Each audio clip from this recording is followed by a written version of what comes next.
Act 1. The devastating hook. Who gave you permission to touch me?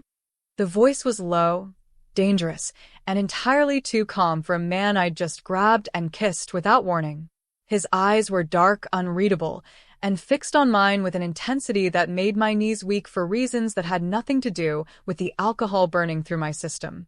I'd spent 24 years believing that love meant loyalty, that friendship was sacred, that the people you trusted most would never betray you in the most devastating way possible. And then I walked into my apartment 3 days ago to find my boyfriend of 4 years tangled in my sheets with Riley, my best friend since college, the woman I'd held when her mother died, the one I'd lent money to when she couldn't make rent, the person I trusted more than anyone in this world. Have you ever had that moment where your entire reality just shatters? Where everything you thought was solid turns out to be made of glass? I hope you're doing well, wherever you're watching this from. I hope the weather's nice, that life is treating you kindly, because mine was about to become a storm I never saw coming. My name is Jade Oliver. No, wait. Let me be honest from the start, because this story is built on too many lies already. My name is Jade Morrison.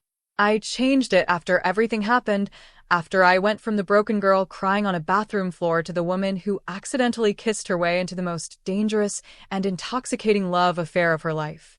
This is the story of how I went from finding my boyfriend in bed with my best friend to standing in a penthouse overlooking the city, wearing a ring that cost more than most people's houses, belonging to a man the world feared and I loved with every broken piece of my heart. But I'm getting ahead of myself.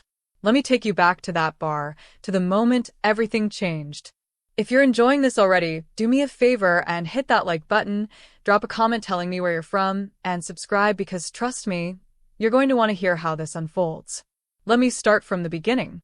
I was 24 years old when my world fell apart. I'd been with Daniel for 4 years. 4 years of planning our future, of talking about the house we'd buy, the kids we'd have, the life we'd build together. I believed in us the way you believe the sun will rise. It was fact. It was certainty. I believed that love conquered everything. That if you gave someone your whole heart, they'd protect it. That friendship meant showing up, being loyal, putting each other first.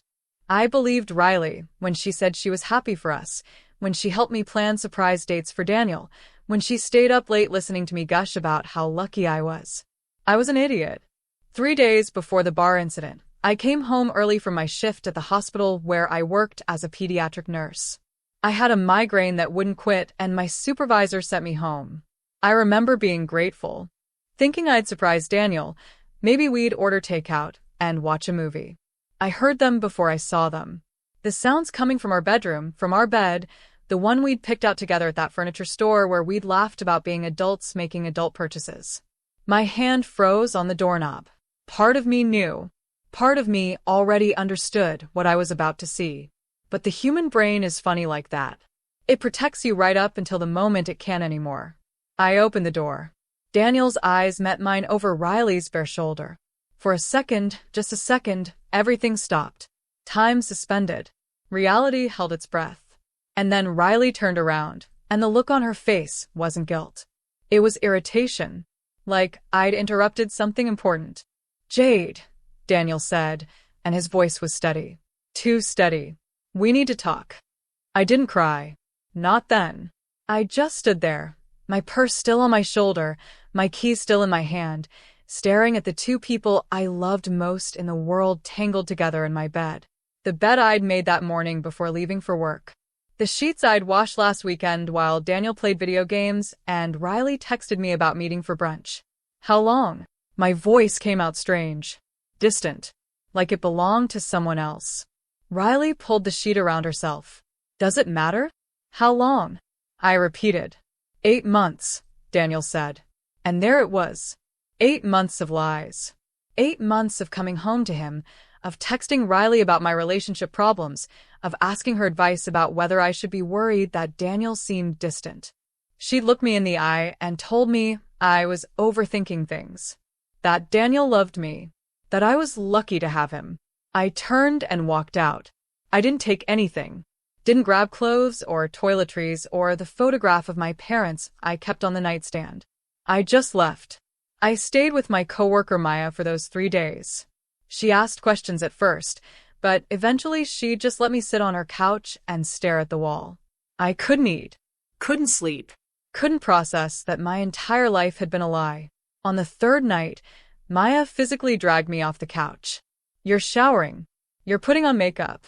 And we're going out. I don't want to go out. I don't care what you want. You're going to sit here and rot, or you're going to come with me and remember that you're a living, breathing human being who deserves better than this. She was right, of course. So I showered. I put on the black dress she pulled from her closet. I let her do my makeup, line my eyes with dark kohl, paint my lips red. I looked in the mirror and barely recognized myself. Good. I didn't want to be the Jade who'd been stupid enough to trust them. The bar was downtown, the kind of place with dim lighting and expensive cocktails, and people who looked like they had their lives together. Maya ordered us martinis.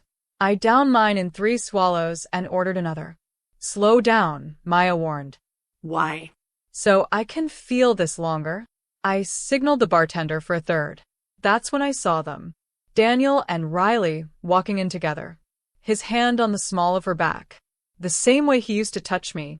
She was laughing at something he said, her head tilted back, her hair catching the light.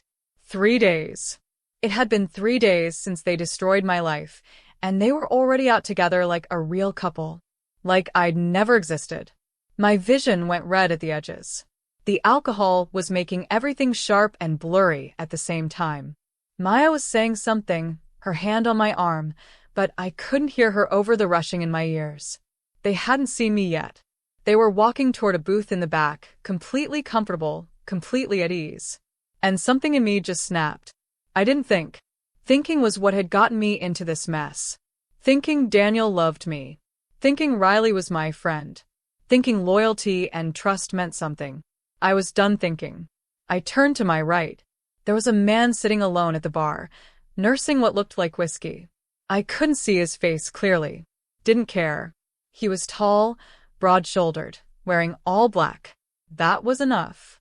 I walked straight up to him, grabbed his face in both hands, and kissed him. It was meant to be quick. A show. Something to make Daniel see me, to make him feel even a fraction of what I was feeling. But the moment my lips touched his, everything changed. He went completely still for a heartbeat. And then his hand came up to the back of my neck, strong and sure, and he kissed me back in a way that made my knees actually buckle. This wasn't the careful, familiar kisses I'd shared with Daniel. This was consuming. Claiming. A kiss that tasted like danger and whiskey and something I couldn't name, but desperately wanted more of. When we broke apart, I was breathing hard. His eyes were so dark they were almost black, and they were looking at me like I was prey that had just done something incredibly stupid. That's when he asked it. That question that should have warned me I'd just made a catastrophic mistake. Who gave you permission to touch me? His voice sent chills down my spine. Not fear, exactly. Something else. Something that made my already spinning head spin faster. I started, but I didn't have an answer. The alcohol was making everything fuzzy except for his face, which was crystal clear. Sharp jaw. Full lips. A small scar through his left eyebrow. He was beautiful, in a way that felt dangerous. Do you know who I am? He asked, and there was something in his tone that suggested I should. That my not knowing was either amusing or insulting, and he hadn't decided which yet. Should I? The words came out braver than I felt. The corner of his mouth lifted. Not quite a smile. Something darker. That depends on whether you value your life. I don't, I said, and I meant it. Right then, standing in that bar with my ex-boyfriend and ex-best friend somewhere behind me, I genuinely didn't care what happened to me. What was the point? Everything I'd built my life on was gone. Something shifted in his expression. The dangerous amusement faded into something more serious. More considering. Why did you kiss me? He asked. I laughed, and it came out bitter. To make someone jealous. Did it work? I glanced over my shoulder. Daniel and Riley had stopped walking. They were staring at us. At me. Daniel's face was pale, his eyes wide. Riley looked shocked, her mouth slightly open. For the first time in 3 days, I felt something other than crushing pain. Act 1. The devastating hook. Who gave you permission to touch me? The voice was low, dangerous, and entirely too calm for a man I'd just grabbed and kissed without warning. His eyes were dark, unreadable, and fixed on mine with an intensity that made my knees weak for reasons that had nothing to do with the alcohol burning through my system. I'd spent 24 years believing that love meant loyalty, that friendship was sacred, that the people you trusted most would never betray you in the most devastating way possible.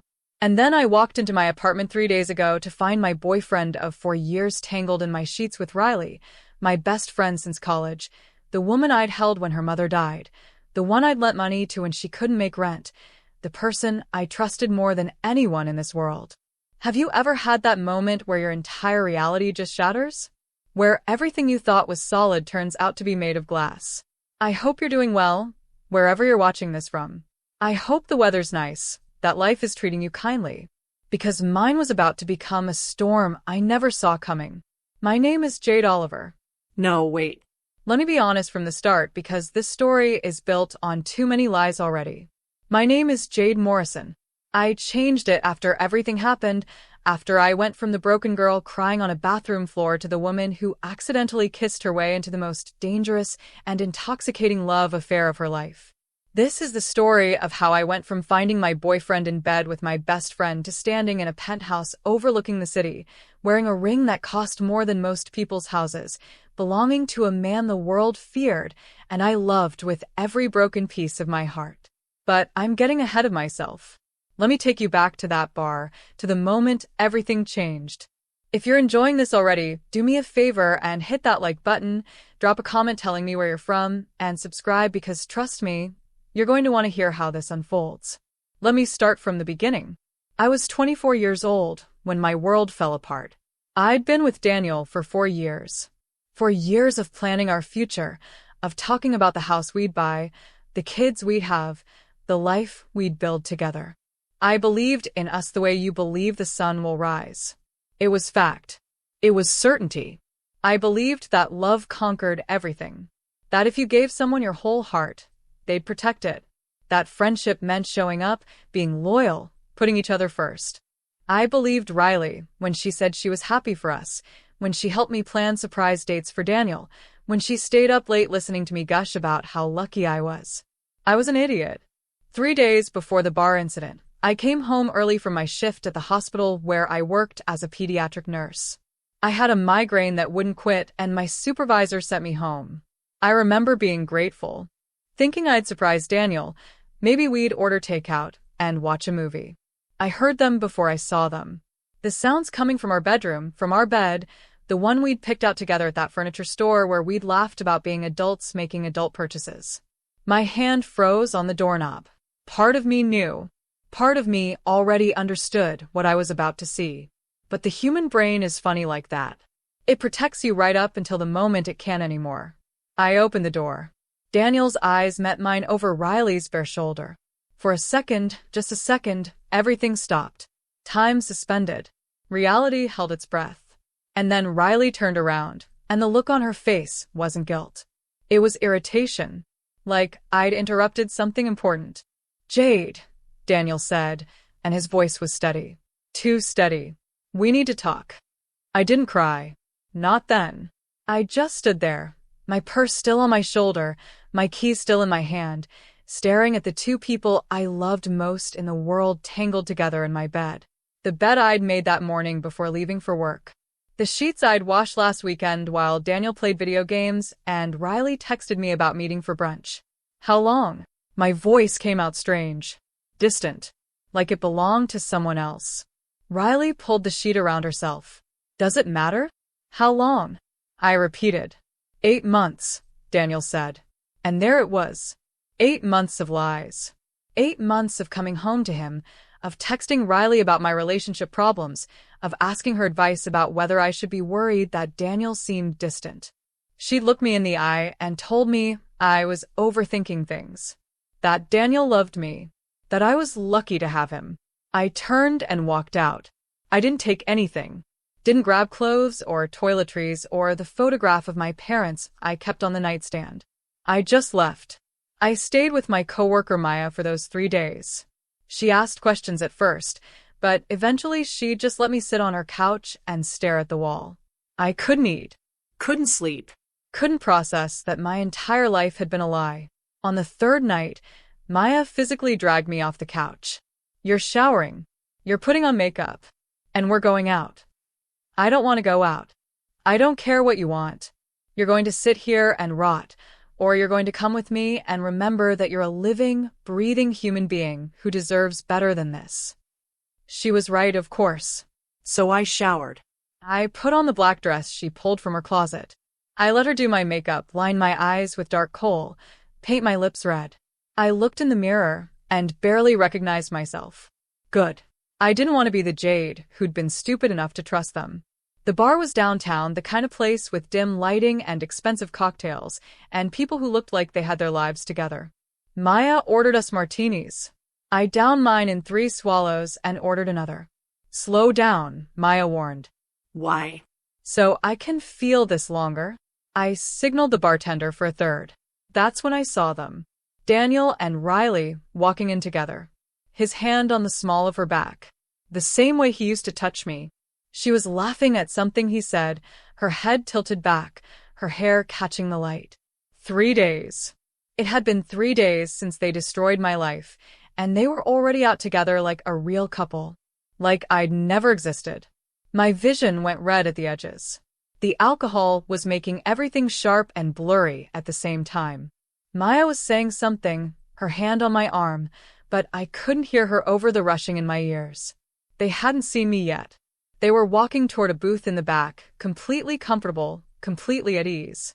And something in me just snapped. I didn't think. Thinking was what had gotten me into this mess. Thinking Daniel loved me. Thinking Riley was my friend. Thinking loyalty and trust meant something. I was done thinking. I turned to my right. There was a man sitting alone at the bar, nursing what looked like whiskey. I couldn't see his face clearly. Didn't care. He was tall, broad-shouldered, wearing all black. That was enough. I walked straight up to him, grabbed his face in both hands, and kissed him. It was meant to be quick. A show. Something to make Daniel see me, to make him feel even a fraction of what I was feeling. But the moment my lips touched his, everything changed. He went completely still for a heartbeat. And then his hand came up to the back of my neck, strong and sure, and he kissed me back in a way that made my knees actually buckle. This wasn't the careful, familiar kisses I'd shared with Daniel. This was consuming. Claiming. A kiss that tasted like danger and whiskey and something I couldn't name, but desperately wanted more of. When we broke apart, I was breathing hard. His eyes were so dark they were almost black, and they were looking at me like I was prey that had just done something incredibly stupid. That's when he asked it. That question that should have warned me I'd just made a catastrophic mistake. Who gave you permission to touch me? His voice sent chills down my spine. Not fear, exactly. Something else. Something that made my already spinning head spin faster. I started, but I didn't have an answer. The alcohol was making everything fuzzy except for his face, which was crystal clear. Sharp jaw. Full lips. A small scar through his left eyebrow. He was beautiful, in a way that felt dangerous. Do you know who I am? He asked, and there was something in his tone that suggested I should. That my not knowing was either amusing or insulting, and he hadn't decided which yet. Should I? The words came out braver than I felt. The corner of his mouth lifted. Not quite a smile. Something darker. That depends on whether you value your life. I don't, I said, and I meant it. Right then, standing in that bar with my ex-boyfriend and ex-best friend somewhere behind me, I genuinely didn't care what happened to me. What was the point? Everything I'd built my life on was gone. Something shifted in his expression. The dangerous amusement faded into something more serious. More considering. Why did you kiss me? He asked. I laughed, and it came out bitter. To make someone jealous. Did it work? I glanced over my shoulder. Daniel and Riley had stopped walking. They were staring at us. At me. Daniel's face was pale, his eyes wide. Riley looked shocked, her mouth slightly open. For the first time in 3 days, I felt something other than crushing pain. I felt powerful. Yes, I said, turning back to the stranger. It worked. Good. He stood up, and I realized how tall he was. How broad. How completely he blocked out everything behind him. Then let's give them something to really be jealous about. Before I could ask what he meant, he wrapped an arm around my waist and pulled me against him. His other hand cupped my jaw, tilting my face up to his, and he kissed me again. Slower this time. Deeper. Like he was learning me. Like he had all the time in the world, and he planned to use it memorizing the taste of my lips. I melted into him. I couldn't help it. His body was solid and warm, and he smelled like expensive cologne and danger, and something uniquely him. My hands found their way to his chest, feeling the hard muscle beneath his shirt. When he pulled back, I was dizzy. He looked down at me with those impossibly dark eyes. "What's your name?" he asked. "Jade." "Jade," he repeated, like he was testing how it felt in his mouth. I'm Andrea. Andrea. It suited him. Dark and dangerous and beautiful. "Are you going to tell me who you are?" I asked, since apparently I should know. "No," he said simply. "Not yet. First, you're going to let me buy you dinner." "I'm not hungry." "You're going to let me buy you dinner," he repeated, and it wasn't a request. "And you're going to tell me why a woman who kisses like that thinks she doesn't value her life." I should have said no. Should have thanked him for playing along and walked away. Gone back to Maya. Gone back to the couch. Gone back to trying to figure out how to rebuild my shattered existence. But Daniel was still watching. Riley was still watching. And this stranger, this Andrea, was offering me a way to forget, even if just for a few hours, that my heart was broken into so many pieces I didn't know if they'd ever fit back together. "Okay," I said. He smiled then. A real smile that transformed his face from dangerous to devastating. He offered me his arm like we were in some old movie, and I took it. As we walked past Daniel and Riley toward the exit, I didn't look at them. Didn't acknowledge them. I kept my eyes forward, my chin up, my hand resting on the arm of a stranger who felt more solid than anything in my life had felt in days. Maya caught up to us at the door. Jade, wait. "Are you sure about this?" I looked back at her. Sweet, concerned Maya who'd taken me in and forced me to shower and brought me here to help me heal. "I'm sure." "Do you even know him?" "No," I said honestly. "But I don't know anyone anymore, so what's the difference?" Andrea's hand covered mine where it rested on his arm. "She'll be safe. You have my word." Maya looked between us, clearly torn. Finally, she pulled out her phone. "Text me every hour. If I don't hear from you, I'm calling the police." "Deal," I agreed. Andrea led me out into the night. There was a car waiting at the curb. Not just any car. A sleek black SUV with tinted windows and a driver who jumped out to open the back door the moment he saw us approaching. "Where are we going?" I asked as Andrea helped me into the back seat. He slid in beside me, close enough that our thighs touched. "Somewhere private. Somewhere we can talk without interruption." The door closed. The driver got in front, and as we pulled away from the curb, away from the bar, away from Daniel and Riley and the wreckage of my old life, I realized I had no idea what I'd just done. Who this man was. What I'd gotten myself into. All I knew was that for the first time in 3 days, I felt something other than pain. I felt alive. Reckless. Free. And I was about to discover that kissing a stranger in a bar had consequences I never could have imagined. Because Andrea wasn't just some man. He was the man. The one people whispered about. The one they feared. And I just claimed him in front of a room full of witnesses, marking myself as is in a world where belonging to someone like him meant everything changed. But I didn't know that yet. Right then, I was just a broken girl in a car with a beautiful stranger, hoping he could help me forget, even for a night, what it felt like to have your heart ripped out by the people you loved most. Act 2. Character Foundation and First Betrayal. The restaurant wasn't a restaurant. Not really. It was the top floor of a building I'd never noticed before, all floor-to-ceiling windows and a view of the city that made my breath catch. There were no other diners. Just us, A table set with white linens and candles, and staff that appeared and disappeared like ghosts. You rented out an entire restaurant? I asked as Andrea pulled out my chair. I own it. He said it casually, like owning restaurants was as normal as owning a car. Seat. He said. The chair was more comfortable than my bed. Everything here screamed money, the kind of money that didn't need to announce itself because everyone already knew. A waiter appeared with wine. Andrea waved him off and ordered water for me instead. You've had enough alcohol. I've fine. You're drunk. His tone left no room for argument. And I want you clear-headed for this conversation. For what conversation? The one where you tell me why you kissed me. The waiter brought water and bread and disappeared. I took a long drink, buying time, trying to figure out what to say. The truth felt too raw, too pathetic. But lying seemed pointless. This man, whoever he was, looked like he could see right through me. I told you, to make someone jealous. The man in the bar. The one who went pale when you kissed me. Yes. Boyfriend. Eggs. As of 3 days ago. Andrea leaned back in his chair, studying me. And the woman with him? Ex-best friend. As of 3 days ago.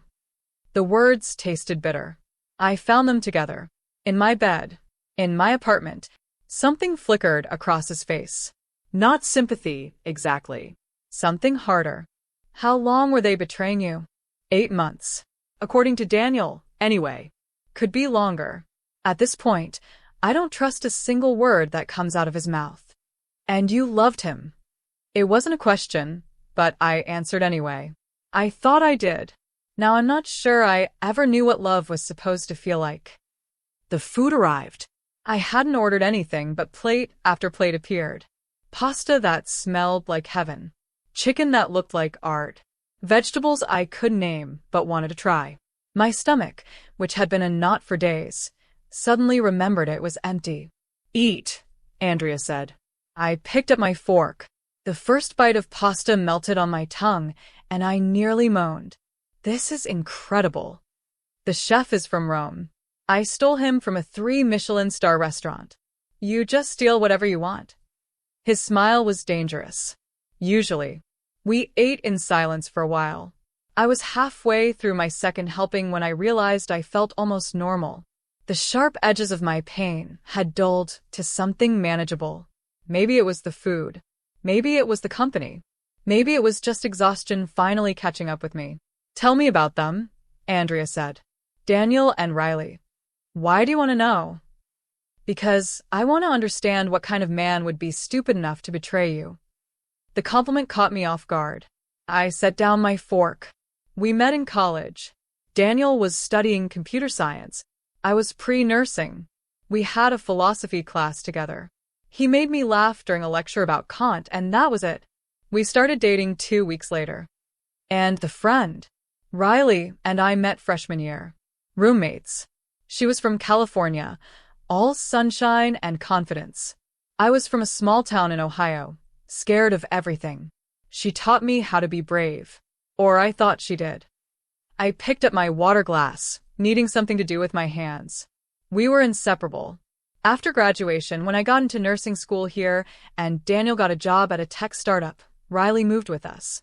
She said she couldn't imagine being anywhere else. She was always in love with him, Andrea said. I blinked. What? Your friend. She was always in love with your boyfriend. That's why she stayed close. That's why she moved with you. She was waiting. She dated other people. She had boyfriends. None of them serious? I thought about it. Really thought about it. Every guy Riley had dated over the years had been short-term. A few months, maybe 6 at most. She always found something wrong with them. Always ended up back on my couch, eating ice cream and declaring all men trash. Except Daniel. She never said a bad word about Daniel. Oh my God. The realization hit like a physical blow. You're right. She was always there. Always available. Always happy to third wheel with us. Because she was playing the long game. But why? If she wanted him, why not just tell me? Why go through all of this? Andrea's expression hardened. Because some people enjoy the betrayal more than the prize. The thrill isn't in winning. It's in taking what belongs to someone else. I thought about Riley's face when I'd walked in on them. That irritation. Like I was the inconvenience. Like I was the problem. Not guilt. Not shame. Annoyance that I'd caught them. I was so stupid, I whispered. No. Andrea's voice was sharp. They were cruel. There's a difference. I should have seen it. Should have known. Why? Because you're supposed to assume the people you love are lying to you? That's not how trust works. Maybe it should be. If everyone assumed betrayal, no one would ever love anyone. The world would be a cold, lonely place. He paused. More than it already is. There was something in his voice, something that made me look up. His expression was neutral, but his eyes held shadows I didn't understand. Like he knew exactly what betrayal felt like. Like he carried his own scars. What about you? I asked. Have you ever been betrayed? Everyone's been betrayed, Jade. It's the universal human experience. That's not an answer. It's the only answer you're getting tonight. He signaled the waiter, who appeared instantly with dessert. Tiramisu that looked like a work of art. Now tell me what you do. Besides nursing broken hearts. The change of subject was deliberate, but I let it go. I'm a pediatric nurse. I work at Mercy General. You work with children. Yes. They're honest. They say what they feel. They don't pretend to care about you while they're plotting behind your back. You love them. It wasn't a question, but again I answered. More than anything, they're the only good thing in my life right now. The only thing that makes sense. Andrea was quiet for a moment, watching me with those dark, unreadable eyes. You're remarkable. I laughed, bitter. I'm a mess.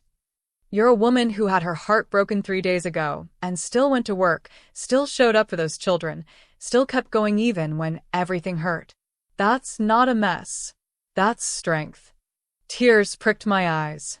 I blinked them back hard. Please don't be nice to me. I can't handle nice right now. Then I'll be honest instead. You kissed me tonight because you wanted to feel powerful. You wanted to hurt the people who hurt you. And it worked. But now you're here with me, and you have no idea what happens next. Do you? Yes. Are you going to tell me? Not yet. He pushed back from the table and stood, offering me his hand. First, you're going to let me show you something. I took his hand because I didn't know what else to do. His palm was warm, calloused in a way that suggested he didn't just sit behind a desk all day. He led me to the windows, and we stood there looking out at the city spread below us like a carpet of lights. What do you see? He asked. The city. Buildings. Lights. I see territory. Power. 1,000 small wars happening simultaneously. Down there, people are lying, cheating, stealing, killing. They're falling in love and falling apart. They're making choices that will destroy them or save them. And most of them have no idea how fragile it all is. How quickly everything can change. I looked up at him. Why are you telling me this? Because you need to understand something. The moment you kissed me, you entered a world you didn't know existed. A world where actions have consequences you can't predict. Where the rules you're used to don't apply. My heart started beating faster. What does that mean? It means those people who hurt you, Daniel and Riley, they saw you with me tonight. And that means something. Whether you intended it to or not. I don't understand. He turned to face me fully, his hand still holding mine. I'm not just a man you kissed in a bar, Jade. I'm someone people know. Someone people fear. And now they've seen you with me. They think you're mine. But I'm not. No. His thumb traced circles on my palm. Not yet. But you could be. The words hung between us, dangerous and tempting. I don't even know you. You know enough. You know I'm offering you something your ex and his new girlfriend won't ever have. Protection. Power. A life where no one will ever make you feel small again. In exchange for what? In exchange for trust. The same trust they betrayed. But this time, that trust won't be misplaced. I should have pulled my hand away. Should have thanked him for dinner and called Maya to come get me. Should have run as far and as fast as I could from whatever this was. But I didn't. Because he was right. I had kissed him to feel powerful, and for the first time in days, standing here with this dangerous stranger who saw something in me worth protecting, I did feel powerful. I need time, I said. I know. Take it. But Jade. He lifted my hand to his lips, kissed my knuckles in a gesture that felt both old-fashioned and intimate. Know that from the moment you touched me, you became mine to protect. Whether you accept what I'm offering or not, Daniel and Riley won't hurt you again. I'll make sure of it. How? Let me worry about that. The car ride back to Maya's apartment was quiet. Andrea sat close, his presence overwhelming in the confined space. When we pulled up to the building, he walked me to the door.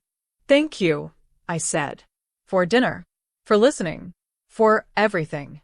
This isn't goodbye, Jade. Isn't it? No. He cupped my face in his hands, and the gesture felt possessive and gentle at the same time. You kissed me tonight. And I'm going to spend every day showing you what that kiss could mean. What we could mean. If you let me. Then he kissed me. Soft. Sweet. Nothing like the consuming kisses in the bar. This was a promise. A beginning. A question waiting for an answer. When he pulled back, I was shaking. I don't know if I can do this. I don't know if I can trust anyone again. Then don't trust me. Not yet. Just give me a chance to prove I'm different from the people who broke you. He got back in his car and drove away, leaving me standing on the sidewalk with my head spinning and my heart, my broken, battered heart, doing something terrifying. It was starting to hope again. I went upstairs. Maya was waiting, practically bouncing with anxiety. Oh my God, you're alive. Tell me everything. Who is he? What happened? Did he hurt you? Are you okay? I sat on the couch, still feeling the ghost of his lips on mine.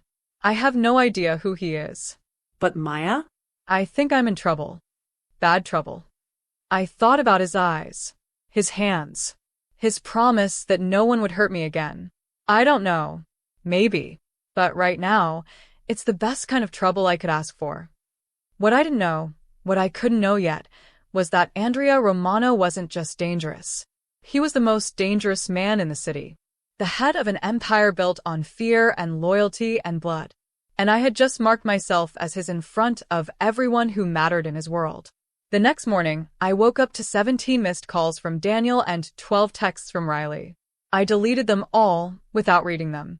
Whatever they had to say, I didn't care anymore. They'd made their choice. Now I was making mine. I went to work, held babies in the NICU, made a 4-year-old laugh after her chemotherapy, helped a teenage boy who'd broken his arm skateboarding. Normal things. Good things. Things that reminded me who I was beneath all the pain. At lunch, my supervisor called me into her office. Jade, you have a visitor. My stomach dropped. If it's Daniel, tell him I'm not here. It's not Daniel. It's a delivery. I followed her out to the nurse's station, where the biggest bouquet of flowers I'd ever seen was sitting on the counter. White roses. Hundreds of them. And a card with just 2 words in bold, masculine handwriting. Thank you. No signature. Didn't need one. I knew exactly who they were from. Who's your secret admirer? Maya asked, coming up behind me. It's complicated. Complicated cute or complicated dangerous? I touched one of the roses, soft as silk. Both. My phone buzzed. Unknown number. I almost didn't answer, but something made me pick up. Did you get my flowers? Andrea's voice, smooth and warm. How did you get this number? I have my ways. Do you like them? They're beautiful. You didn't have to. I wanted to. I wanted you to think of me today. Mission accomplished. Good. Have dinner with me tonight. I can't. I have a shift until 8. Then after. I'll pick you up from the hospital. Andrea, this is moving really fast. I know. But I also know what I want. And I want you, Jade. I want to show you what your life could be. What you deserve. Give me a chance. I looked at the roses. At the card. At the promise in 2 simple words. Okay. One more dinner. That's all I'm asking for. He paused. For now. He hung up before I could respond, leaving me standing there with a phone in one hand and a rose in the other, wondering what I'd just agreed to. Wondering if I was making the biggest mistake of my life or the best decision I'd ever made. Either way, there was no going back now. The moment I'd kissed Andrea Romano in that bar, I'd set something in motion that couldn't be stopped. And I was about to discover just how deep this rabbit hole went. Act 3. The Inciting Catastrophe. Andrea picked me up at exactly 8:15. I changed out of my scrubs into jeans and a sweater, nothing fancy, but the way he looked at me when I walked out of the hospital made me feel like I was wearing diamonds. "You're beautiful," he said, opening the car door for me. "I'm exhausted and probably smell like antiseptic." "You're still beautiful." The car pulled away from the curb, and I realized we weren't heading toward the restaurant district. "Where are we going?" "My place." I thought we could talk somewhere private. Warning bells went off in my head. Going to a strange man's apartment after knowing him for less than 24 hours was textbook stupid. But then again, kissing him in the first place had been stupid, and here I was. "Relax," he said, reading my expression. "I'm not going to hurt you, Jade. I told you that last night. You also told me I entered some world I don't understand. That there would be consequences. And there will be. But not from me. Never from me." We drove through the city, into a neighborhood I'd never been to. Old money. The kind of area where the buildings had history and the people had power. The car pulled up to a gate that opened automatically, and we drove into an underground parking garage that could have held 50 cars. His apartment was a penthouse. Of course it was. All marble and dark wood, and windows that showed the entire city spread out below us like a kingdom. The furniture looked like it cost more than I made in a year. Everything was clean lines and expensive taste. "Wine," he offered. "Water." "I'm still recovering from last night." He smiled and poured me water from a bottle that probably cost more than my car payment. We sat on a couch that felt like sitting on a cloud, and for a minute, neither of us spoke. "Tell me about your family," he said finally. "Why?"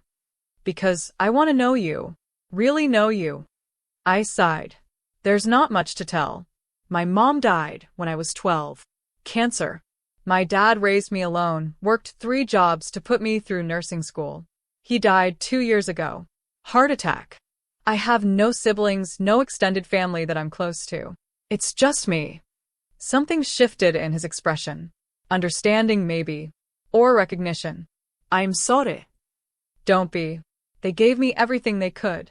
Taught me to be strong, to take care of myself, to trust the right people." I laughed bitterly. Turns out I'm not great at that last part. You trusted the people who showed you love. That's not weakness. That's human.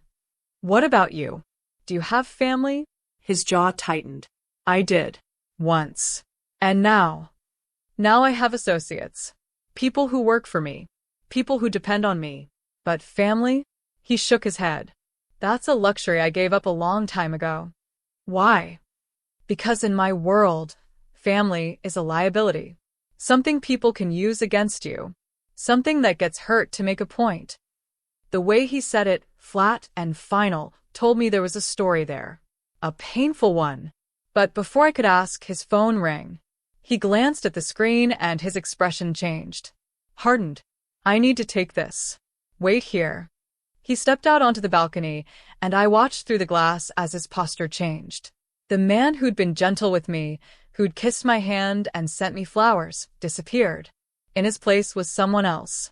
Someone cold and commanding. Someone dangerous. I stood up, restless, and wandered through the apartment. Everything was immaculate. No personal photos. No clutter. Just expensive art and furniture that looked like it belonged in a museum. It was beautiful and empty, like a hotel suite that no one actually lived in. Then I saw the office. The door was cracked open, and I knew I shouldn't look. Knew I should sit back down and wait like he'd asked. But curiosity got the better of me. I pushed the door open wider. The office was different from the rest of the apartment. This room felt lived in. Used. The desk was massive, dark wood covered in papers and a laptop. The walls were lined with bookshelves, and I was surprised to see actual books. Philosophy. History. Poetry. Not what I expected from a man who radiated danger. On the desk was a file folder. My name was on the tab. My blood went cold. I picked it up with shaking hands and opened it. Inside was everything. My address. My work schedule, my nursing license, my social security number, my bank statements, photos of me leaving work, going into Maya's apartment, walking down the street, photos from yesterday, photos from last week, photos from before I'd ever met him.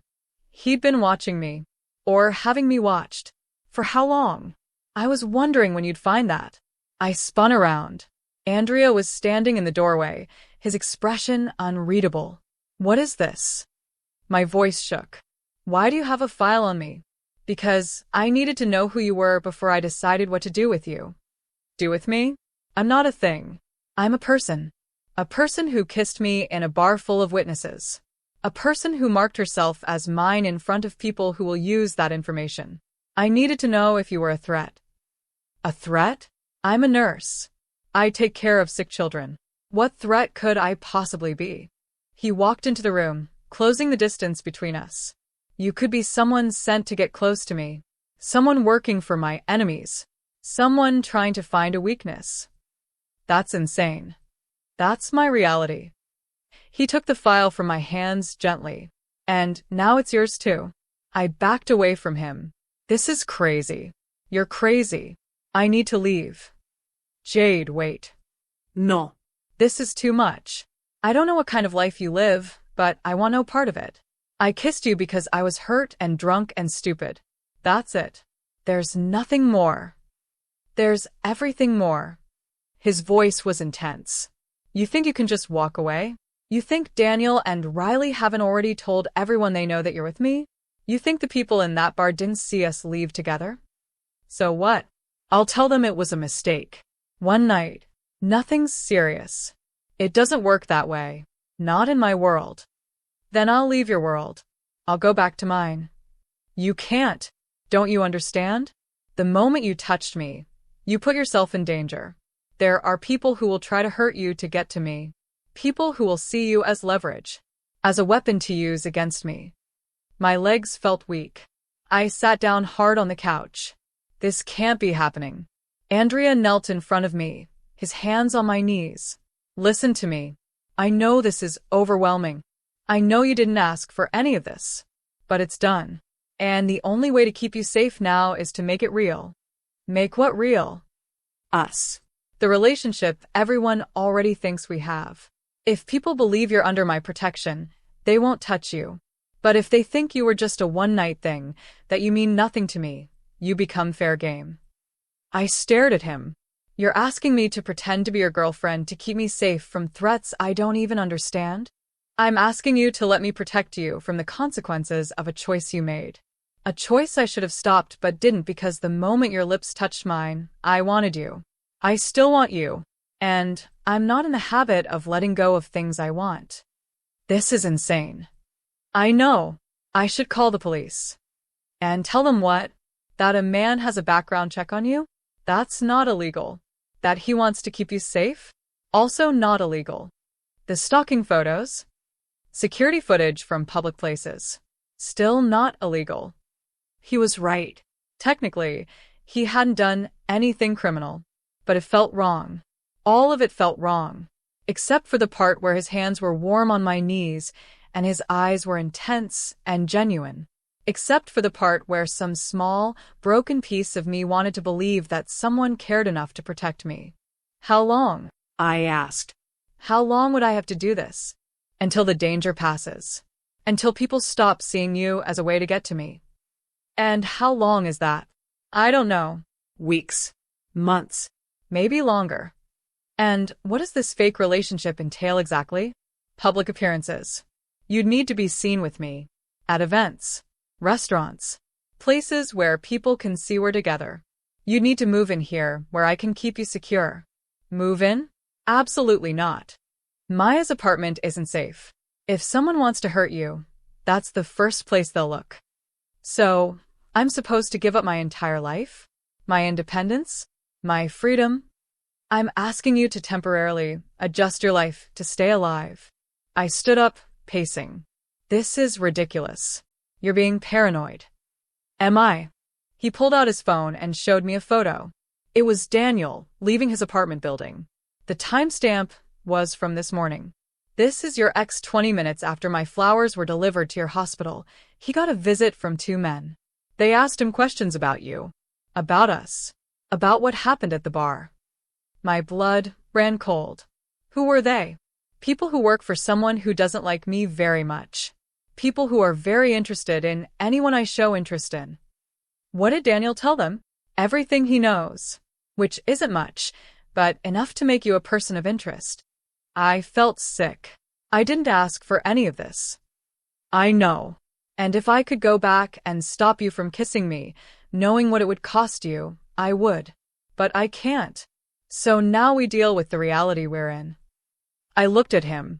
Really looked at him. He was serious.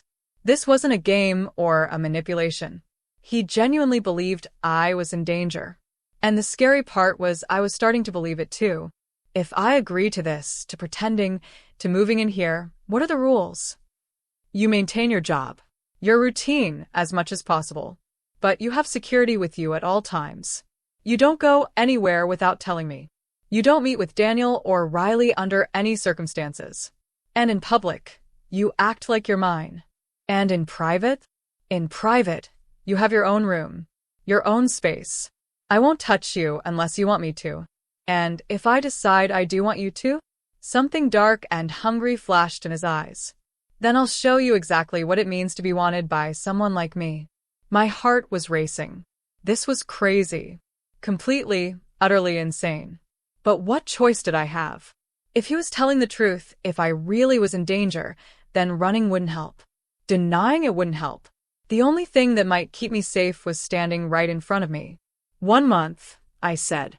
Give me 1 month to see if this threat is real. If nothing happens, I walk away. And if something does happen, then we renegotiate. He stood up, towering over me. 1 month. But Jade, I need you to understand something. This might start as protection, but I meant what I said last night. I want you. Really want you. And I'm going to spend every day of that month showing you what your life could be like with me. No lies. No vitral. Just honesty and protection and something real. How do I know you won't hurt me like Daniel did? You don't. You'll have to trust me. Just like I'm trusting you not to use what you learn about me against me. It was a leap of faith. A terrifying, reckless leap off a cliff with no guarantee of landing safely. But standing there in his penthouse, looking into eyes that promised both danger and safety, I realized I was tired of playing it safe. Safe had gotten me a cheating boyfriend and a backstabbing best friend. Safe had left me alone and broken. Maybe it was time to try dangerous. Okay, I said. 1 month. But I have conditions. Name them. I keep my job. I see my patients. You don't interfere with my work. Agreed. I talked to Maya. She's the only person who's been there for me through this. I'm not losing her too. She can visit. Here, where it's secure. And I want the truth. About who you are. What you do. Why people are afraid of you. He was quiet for a long moment. Then he nodded. Okay. But not tonight. Tonight, you're exhausted and overwhelmed. Tonight, let me show you to your room. Let you rest. Tomorrow, I'll tell you everything. He wasn't wrong. I was exhausted. The adrenaline was wearing off, leaving me shaky and drained. Okay, tomorrow. He led me down a hallway to a bedroom that was bigger than my entire apartment. The bed was massive, covered in soft white linens. There was an attached bathroom with a tub that could fit 3 people. The closet was a walk-in the size of a small room. This is yours, he said. Everything you need is here. Toiletries, clothes in your size, whatever you want. If something's missing, tell me and I'll have it brought in. How do you have clothes in my size? He just looked at me. Right. The file. He knew everything about me, including my measurements apparently. This is still creepy, I said. I know. But it's also practical. Get some sleep, Jade. Things will look clearer in the morning. He turned to leave, but I caught his hand. Andrea? Thank you. for trying to keep me safe, even if this is all crazy. He lifted my hand to his lips, kissing my knuckles like he had last night. Sleep well. And Jade, you're safe here. I promise. Then he was gone, closing the door softly behind him, leaving me alone in a room that was more luxurious than anywhere I'd ever been. I sat on the edge of the bed, my mind racing. 24 hours ago, I'd kissed a stranger to make my ex jealous. Now I was living with that stranger, pretending to be his girlfriend, supposedly in danger from people I'd never met. It was insane. Completely insane. But as I lay down on sheets that felt like silk, in a bed that felt like sleeping on a cloud, in a penthouse that overlooked the entire city, I realized something. For the first time since I'd walked in on Daniel and Riley, I didn't feel broken. I felt something else. Something dangerous and exciting and terrifying. I felt alive. And whatever happened next, whatever truth Andrea revealed tomorrow, whatever danger was really out there, I was done being the victim. Done being the girl who got betrayed and broken. If I was going to be in danger anyway, at least I'd face it standing next to someone who wanted to protect me. At least I'd face it with someone who saw me as worth protecting.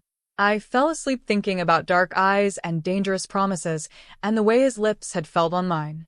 And somewhere in my dreams, Daniel and Riley faded away, replaced by something new. Something that terrified me. Hope. Act 4. Rising pressure and deception. I woke up to sunlight streaming through floor-to-ceiling windows and the smell of coffee. For a moment, I forgot where I was.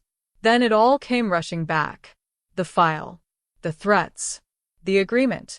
I'd agreed to live with a man I barely knew and pretend to be his girlfriend. There was a knock on the door. "Come in," I called, pulling the covers up even though I was fully dressed in the t-shirt and shorts I'd found in the dresser last night. Andrea opened the door carrying a tray. Coffee, fresh fruit, pastries that looked like they came from a bakery, not a grocery store. He was wearing dark slacks and a white button-down, sleeves rolled up to his elbows. He looked unfairly good for this early in the morning. "What time is it?" I asked. 7. "You said you have a shift at 9. I thought you'd want time to eat and get ready." He'd remembered my schedule. Of course he had. It was probably in the file. "Thank you." I took the coffee, and the first sip was perfect. Exactly how I liked it. Let me guess. You know how I take my coffee too. Cream, no sugar. You're sweet enough already. I rolled my eyes, but I couldn't help the small smile. That's a terrible line. It worked. You smiled. He sat on the edge of the bed, and the casual intimacy of the gesture made my stomach flip. "How did you sleep?" "Better than I have in days, actually. That bed is incredible." "Good. After you get ready, we need to talk. I promised you the truth." My smile faded. Right. The truth about who you are and why people want to hurt me because I kissed you. Exactly. He stood. "Take your time. I'll be in the kitchen." After he left, I showered in the massive bathroom, using products that probably cost more than my entire skincare routine. The closet had scrubs in my size, which should have creeped me out but instead just felt practical. I got dressed, pulled my hair into a ponytail, and went to find Andrea. The kitchen was all marble countertops and stainless steel appliances. Andrea was leaning against the counter, scrolling through his phone. He looked up when I entered. "Ready?" he asked. "As I'll ever be." He poured himself coffee and gestured for me to follow him to the living room. We sat on the couch, and for a moment, he just looked at me, like he was trying to decide where to start. "My full name is Andrea Romano," he began. "I'm 32 years old. I grew up in the city, South Side, in a neighborhood where survival meant joining one of two families. The Romanos, or the Castellanos. I chose the Romanos. Or more accurately, I was born into them. My father was Antonio Romano. He died 10 years ago, murdered by the Castellanos as a message. After that, I took over. And I've spent the last decade building what he started into something bigger. Something stronger. Building what exactly? An empire. Real estate, construction, imports, exports. All legitimate businesses. Mostly. He met my eyes. I'm not going to lie to you, Jade. Some of what I do exists in gray areas. But I'm not a monster. I don't hurt innocent people. I don't deal in things that destroy lives. I have rules, lines I won't cross. But you hurt people who aren't innocent. Yes. When necessary. When they threaten what's mine or the people under my protection. I process that. So, you're what, a mob boss? That's a crude term, but essentially yes. I run an organization. I have people who work for me, who depend on me, who trust me to keep them safe. And in return, they're loyal. And the Castellanos are my biggest rivals. They want what I have. They've been trying to take it for years. That's why when you kissed me in that bar, in front of people who know who I am, you became leverage. You became something they could use against me. My hands were shaking. I set down my coffee cup. How did Daniel and Riley get involved? They didn't. Not intentionally. But after the flowers, after we were seen together, the Castellanos sent people to ask questions. To find out who you were. What you meant to me. Daniel told them everything he knew. That you were his ex. That you'd caught him cheating. That you kissed me to make him jealous. That it probably meant nothing. But it does mean something. To you. Yes. His voice was firm. It does. And that's what makes you dangerous to them and endangered by them. If they think I care about you, they'll try to hurt you to hurt me. I stood up, needing to move. This is insane. I work at a hospital. I have student loans and a car payment and a normal, boring life. I'm not cut out for this world. You're stronger than you think. How would you know? You've known me for 2 days. I know because I've been watching you for longer than that. He stood, closing the distance between us. I saw you at the hospital 2 weeks ago. I was there visiting the child of one of my associates. He'd been in a car accident. And you were his nurse. You sat with him when he couldn't sleep. You read to him. You made him laugh even though he was scared and hurting. And I watched you do that and I thought, that's the kind of person worth knowing. My breath caught. You've been watching me for 2 weeks? I had you investigated, yes. I wanted to know who you were. If you were someone I should approach or someone I should leave alone. And then you walked into that bar and kissed me, and the decision was made for both of us. You could have stopped me, could have pushed me away. I should have. But I didn't want to. And now here we are. My phone rang, cutting through the tension. Maya's name flashed on the screen. I answered. Jade. Oh my God. Where are you? I came home last night, and you weren't here, and you didn't text, and I've been calling, and… Maya breathed. Ivy fine. Where are you? I looked at Andrea. He nodded. I'm at Andrea's place. You stayed the night? Jade, you just met this guy. I know. It's complicated. Can you come over? I need to talk to you. Yes. Text me the address. I'm leaving now. I hung up and looked at Andrea. She's not going to understand this. Then we'll make her understand.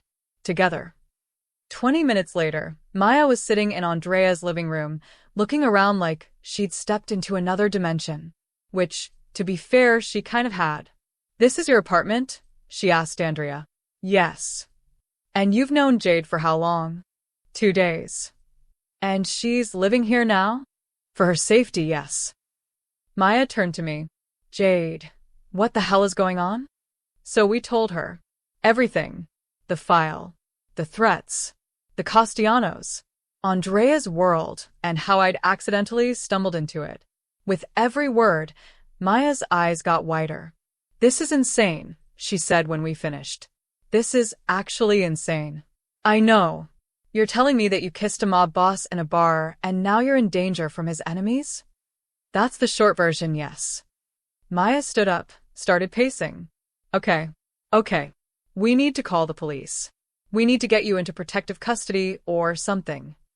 The police can't help, Andrea said. The Castellanos have people in the department. Jade would be less safe, not more. So, what? She's just supposed to trust you? A man she doesn't know? A criminal? Yes. His voice was calm but firm. Because right now, I'm the only thing standing between her and people who have no problem hurting innocent people to make a point. Maya looked at me. Jade, please tell me you see how crazy this is. Ido. But I also believe him. About the danger. About needing protection. Then come stay with me. We'll figure something else out. Your apartment isn't secure, Andrea said. If they want to get to her there, they will. And here she's safe? In the penthouse of the man whose enemies want to hurt her. Here she's safe because I have security. Cameras. People watching. Here I can control who gets in and who doesn't. Can you say the same about your building? Maya opened her mouth, closed it. She couldn't argue with that. Her apartment building had a broken front door lock and no security system. I hate this, she said finally. I hate all of this. So do I said. But it's happening whether I want it to or not. At least this way, I have a chance. A month, Maya said, looking at Andrea. She said you agreed to a month. What happens after that? After that, we reassess. If the threat is gone, she can leave. If it's not, we continue until she's safe. And if something happens to her while she's under your protection? His expression went hard. It won't. But if it does? Then I'll burn their world to the ground and everyone in it. He said it so matter-of-factly, so calmly, that it was somehow more terrifying than if he'd shouted it. Jade is under my protection now. That means something in my world. It means anyone who touches her dies. Anyone who threatens her dies. Anyone who even thinks about hurting her learns what real pain is before they die. Is that clear enough? Maya swallowed hard. Crystal clear. Good. He stood. Now, I need to get Jade to work. You're welcome to visit whenever you want. The security downstairs will know to let you up. Maya looked at me. Call me later. Please. I will. I promise. After she left, I turned to Andrea. You didn't have to scare her like that. Yes, I did. She needed to understand how serious this is. How serious I am about keeping you safe. By threatening to kill people? By promising to kill people. There's a difference. He picked up his jacket. Come on. You have patience waiting. The drive to the hospital was quiet. Andrea sat next to me in the back of the SUV, his hand resting on the seat between us. Not touching me, but close enough that I could feel the heat of him. There will be security at the hospital, he said as we pulled up. You won't see them, but they'll be there. Watching. How am I supposed to work knowing people are watching me? The same way you work knowing there are cameras in the hospital. You ignore them and do your job. He was right. I could do this. I had to do this. I got out of the car, and he caught my hand. Jade. Be careful. Don't go anywhere alone. Don't talk to anyone you don't know. And if you see anything suspicious, call me immediately. I will. I mean it. Anything. I understand. He looked like he wanted to say more, but instead, he just squeezed my hand and let me go. Work was a relief. Familiar. Normal. I threw myself into rounds, into checking vitals and administering medication and making small talk with worried parents. This was my world. This made sense. At lunch, I was in the cafeteria when my supervisor found me. Jade, someone left something for you at the front desk. My stomach dropped. What is it? A package. No return address. I followed her to the front desk, where a small box wrapped in brown paper sat waiting. My name was written on top in neat block letters. Should I open it? I asked. I don't know. Should you? My supervisor looked concerned. Is everything okay? Yes. Everything's fine. It's probably just from a patient's family. But I knew it wasn't. I knew before I even opened it what this was. I took the box to an empty exam room and locked the door. My hands were shaking as I unwrapped it. Inside was a single photograph. Me. Walking into the hospital this morning. The timestamp showed it was taken 20 minutes ago. And underneath the photo, a note in the same block letters. Pretty girls should be more careful. You never know who's watching. I dropped the box like it burned me. My phone was in my hand before I even registered moving. Andrea answered on the first ring. What's wrong? There was a package. At the hospital. A photo of me this morning, and a note. I'm on my way. Don't move. Don't go anywhere. Stay in a room with other people. Andra, I'm scared. I know, but you're okay. You're safe. I'm 10 minutes away. He was there in 8. He came through the hospital like a storm, security trying and failing to stop him. He found me in the break room surrounded by co-workers who'd heard something was wrong. Jade. He said my name like a prayer and a curse. Then he was pulling me into his arms, holding me tight against his chest, and I let him. I let myself break down against this man I barely knew because he was solid and strong and promised I was safe. Show me, he said against my hair. I handed him the box. He looked at the photo and the note, and his expression went cold. Dangerous. The kind of cold that promised violence. They're sending a message, he said. They want you to know they can get to you. They succeeded. I'm terrified. Good. Fear will keep you alert. But Jade, look at me. He cupped my face, forcing me to meet his eyes. They sent a photo. A note. If they wanted to hurt you, they would have. This is psychological. They're trying to scare you away from me. It's working. Don't let it. Don't give them that power. His thumb stroked my cheeks. You're stronger than this. I know you are. How do you know? Because you survived betrayal that would have broken most people. Because you show up every day for children who need you. Because you kissed a stranger in a bar and didn't run even when you should have. That takes strength, Jade. More strength than you realize. I wanted to believe him. Wanted to be that strong. But I was shaking and scared and wondering what the hell I'd gotten myself into. I want to go home, I said. You're home. With me. Where I can protect you. And that was the moment I realized the truth. Whether I liked it or not, whether I'd chosen it or not, Andrea's penthouse was my home now. At least for the next month. At least until this nightmare ended. Or until it consumed me completely. Act 5. The midpoint devastation. The package at the hospital changed everything. Andrea hired more security, had cameras installed in every hallway of the building where I worked, and insisted on driving me everywhere himself. For 3 weeks, I lived in a gilded cage.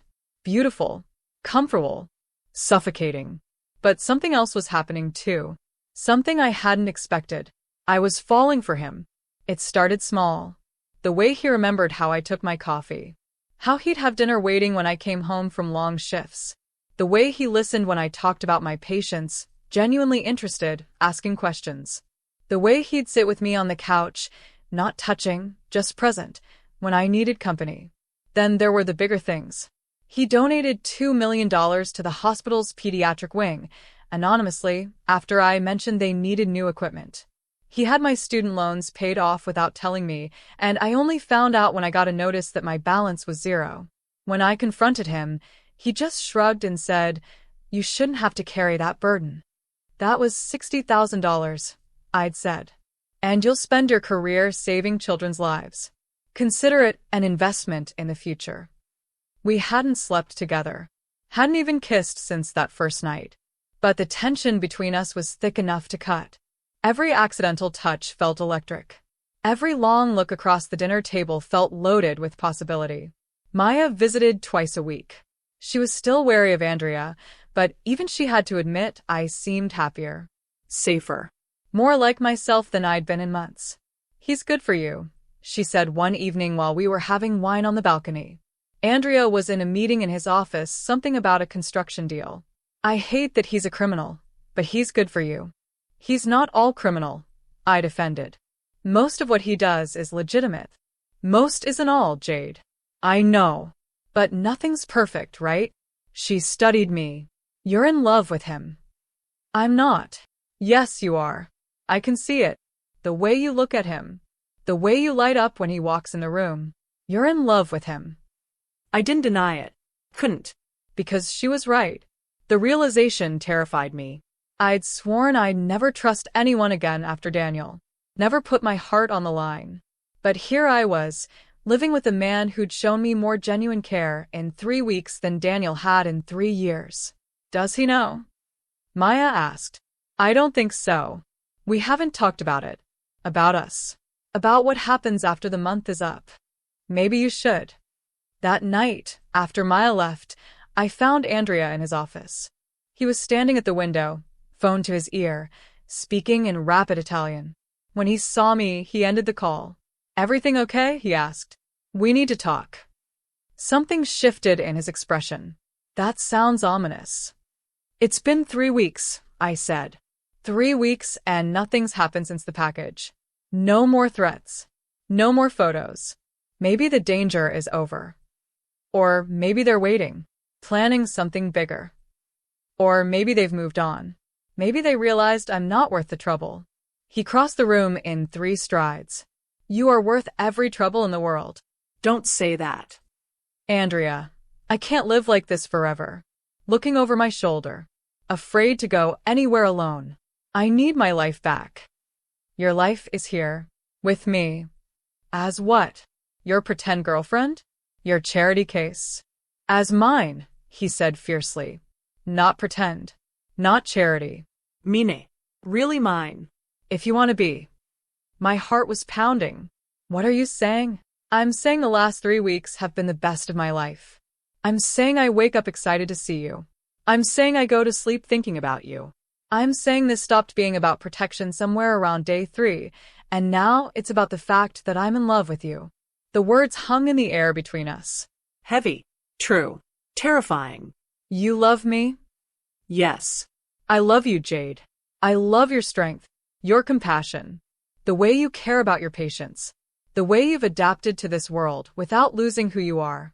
I love everything about you, and I'm not ready to let you go. I love you too, I whispered. I didn't want to. I tried not to, but I do. He kissed me then. Really kissed me.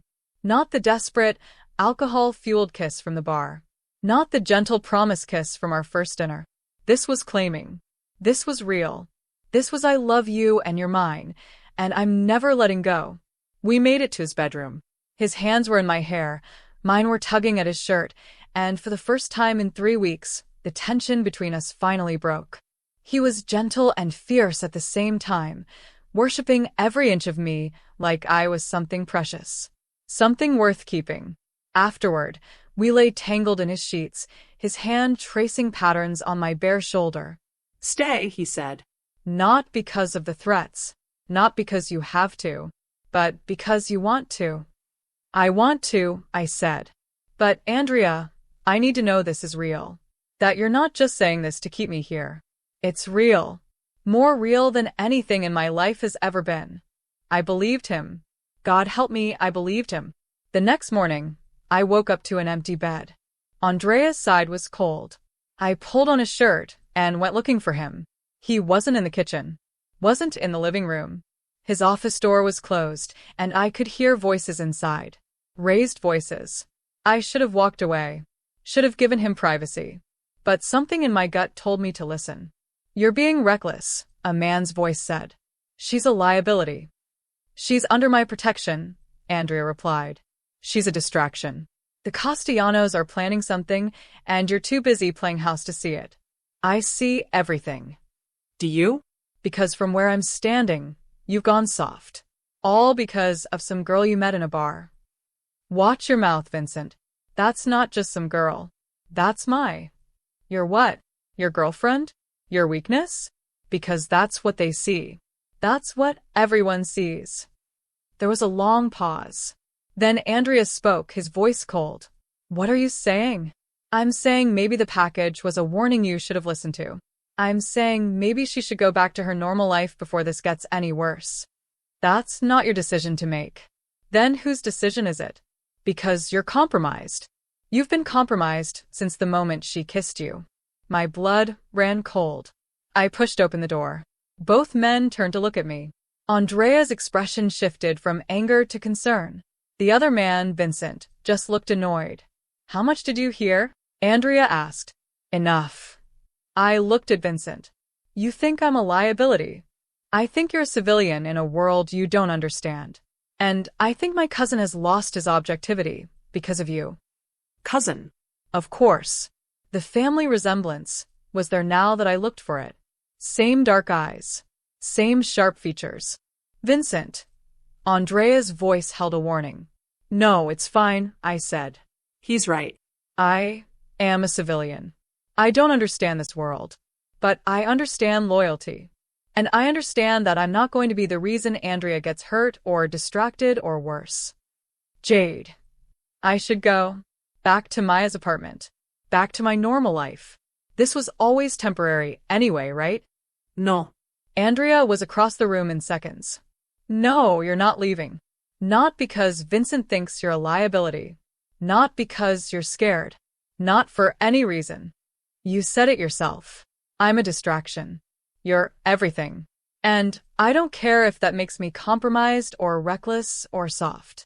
I love you. That doesn't make me weak. It makes me human. Vincent made a disgusted sound. This is exactly what I'm talking about. You're not thinking clearly. Get out, Andrea said, not taking his eyes off me. Andrea. I said get out. Now. Vincent left, slamming the door behind him. We stood there, the silence heavy and charged. Is he right? I asked. Am I making you weak? You're making me want to be better. That's not weakness. That's strength I didn't know I had. But if something happens because of me, then we deal with it. Together. Because that's what this is now. Us. Together. Not you running at the first sign of trouble. I wanted to believe him. Wanted to believe that love could exist in his world without consequences. But Vincent's words kept echoing. Liability. Distraction. Weakness. I need air, I said. I need to think. Jade, please. Just give me an hour. I'll stay in the building. I won't leave. I just need to think. He looked like he wanted to argue, but finally nodded. 1 hour. Then we talk. Really talk. I took the elevator down to the gym in the building. It was empty this time of morning. I got on a treadmill and ran. Ran until my legs burned and my lungs ached, and I couldn't think about anything except putting one foot in front of the other. I didn't notice the man enter until he was standing right beside my treadmill. Jade Morrison, he said. We need to talk. I hit the stop button, breathing hard. Who are you? My name is Frederick Castellano, and I have information about your boyfriend that you're going to want to hear. My blood went cold. This was the enemy. The family Andrea had warned me about, and he was standing 3 feet away from me, smiling like we were old friends. I have nothing to say to you. That's fine. But you'll want to listen. Because Andrea Romano isn't the man you think he is. And that package you received? That wasn't from us. That was from him. That's a lie. Is it? Think about it. How convenient that you received a threat right when your month was almost up. Right when you might have decided to leave. Suddenly you're scared, you need protection, you stay. Exactly what he wanted. Get away from me. I'm trying to help you. Andrea doesn't love you. He's using you to get to someone else. Someone close to you. I don't know what you're talking about. Your friend, Maya. Did you know her brother works for us? Did you know Andrea's been trying to flip him for months? And what better way to get leverage than through his sister's best friend? The room was spinning. You're lying. Am I? Ask him. Ask him about Maya's brother, Thomas Oliver. Ask him why he really had you investigated. Ask him if you were always the target, or if you were just convenient. He walked away, leaving me standing there with doubt creeping in like poison. I took the elevator back up. Andrea was pacing in the living room. He looked up when I entered, relief flooding his face. Thank God. I was about to come looking for you. I met Frederick Castellano in the gym. His expression went from relief to fury in a heartbeat. He approached you? Here. He said you sent the package. He said I'm not the real target. He said you're using me to get to Maya's brother. And you believed him? I don't know what to believe anymore. My voice broke. Is it true? Is Maya's brother involved in this? Andrea ran a hand through his hair. Yes. Thomas works for the Castellanos. Low level, but he has access to information I need. And you knew this when you met me? I knew Thomas existed. I didn't know about your connection to him until after I had you investigated. So Frederick's right. I was convenient. A way to get to Thomas through Maya. No. Jade, listen to me. Did you send the package? What? No. Of course not. But you could have. To scare me. To make me need you. I would never. How am I supposed to know that? How am I supposed to trust anything you say when everything about this has been manipulation and lies? I haven't lied to you. You haven't told me the whole truth either. There's a difference. He stepped toward me, but I stepped back. The hurt on his face was visible, raw, but I couldn't let it sway me. Not now. Not when everything I thought I knew might be a lie. I need you to leave, I said. This is my home. Then I need to leave. I need space. I need to figure out what's real and what's been a game. Jade, please. Don't let him get in your head. That's what he wants. To drive us apart. Maybe we should be apart. Maybe this was all a mistake from the beginning. I grabbed my phone and my purse and headed for the door. Andrea didn't try to stop me. He just stood there, watching me walk away, looking more devastated than I'd ever seen him. But I couldn't stay. Not until I knew the truth. Not until I could separate the lies from reality. I called Maya from the elevator. I need you to tell me the truth about something. And I need you to be honest with me. Okay. What's going on? Does your brother work for the Castellanos? The long silence told me everything I needed to know. Maya? Yes, she said finally. Yes, he does. But Jade, I didn't know that was connected to any of this until... Until when? Until Thomas called me yesterday, asking questions about you and Andrea. And I realized maybe this whole thing wasn't just about keeping you safe.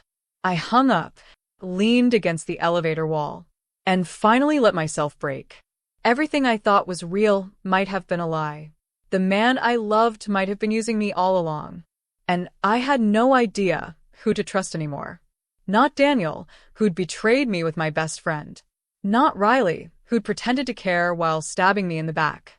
Not Andrea, who might have orchestrated this entire thing for his own purposes. Maybe Vincent was right. Maybe I was just a civilian who'd stumbled into something I'd never understand. Maybe love in this world was impossible. Maybe I'd been fooling myself to think otherwise. The elevator doors opened to the lobby. I walked out into the morning sun. And for the first time in 3 weeks, I was completely, utterly alone. Act 6. The Darkest Descent. I stayed at a hotel that night. Nothing fancy. Just a cheap room with clean sheets and a door I could lock. I turned off my phone after the 15th call from Andrea and the 10th from Maya. I couldn't deal with either of them. Couldn't process what any of it meant. The next morning, I went to work because I didn't know what else to do. My patients needed me. That was real. That was something I could hold on to. But everything felt different now. The security I'd gotten used to was gone. No SUV waiting outside. No guards watching from a distance.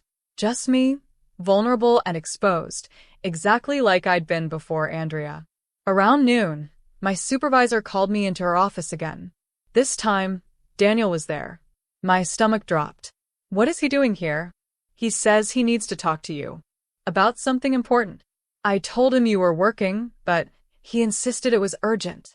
It is urgent, Daniel said. He looked terrible. Dark circles under his eyes.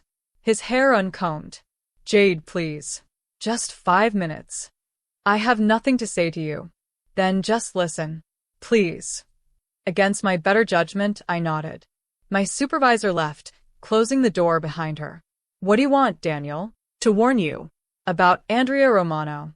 I laughed, bitter. You're warning me? You, who cheated on me with my best friend. I know. I know what I did was unforgivable. But Jade, this is bigger than that.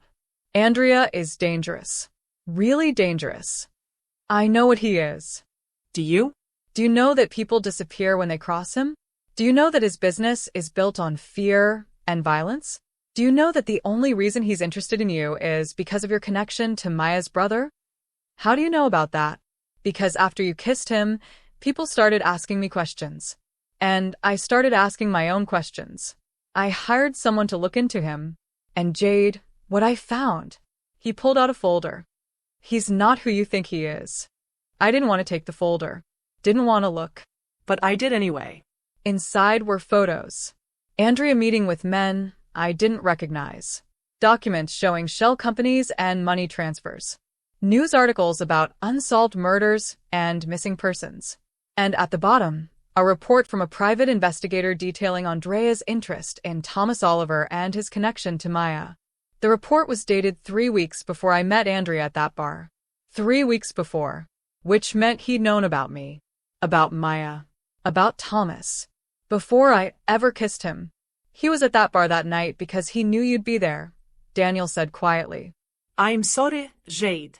But you were the target all along. The folder slipped from my hands.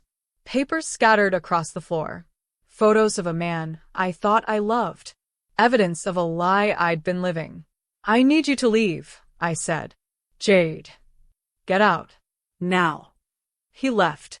I locked the door behind him and slid to the floor, surrounded by evidence of my own stupidity.